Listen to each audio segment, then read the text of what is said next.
ನಿನ್ ತಂಗಿ ಕಣ್ಣು ನೋಡ್ಬಿಟ್ರೆ ಕಣ್ಣಿಗೆ ತಾಕ್ಬಿಡ್ತೀಯಾ? ಕೈ ಹಿಡ್ಕೊಂಡ್ಬಿಟ್ರೆ ಕೈನ ಕತ್ತರಿಸ್ಬಿಡ್ತೀಯಾ? ಈ ಕಡ ಚೂಡು ಫೈನಲ್ ಟಚ್ ತಿನ್ಬಿಟ್ಟವಳೆ. ಈಗೇನ್ ಮಾಡ್ತೀಯಾ?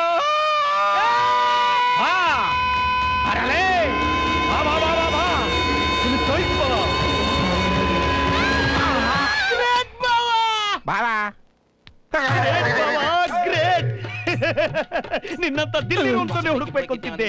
ಆ ಕೆಲಸ ನನ್ನ ತಂಗಿನೇ ಮಾಡಿ ಮುಗಿಸಿದಾಳೆ.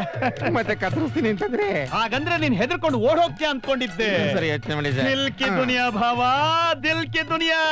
ಎಲ್ಲರ ಮುಂದೆ ನನ್ನ ತಂಗಿನ ಕಿಸ್ ಮಾಡಿದೆ. ನಿನ್ನ ಪ್ರೀತಿನ ನಾನು ಇಷ್ಟಪಟ್ಟೆ. ಇಡೀ ಸಾವನ್ನೇ ಎದುರಿಸಿ ನಿಂತೆ. ನಿನ್ನ ಧೈರ್ಯವನ್ನ ಇಷ್ಟಪಟ್ಟೆ. ಟೋಟಲಿ ನನ್ನ ತಂಗಿಯ ಸೆಲೆಕ್ಷನ್ ಇಷ್ಟಪಟ್ಟಿದ್ದೀನಿ ನಾನು.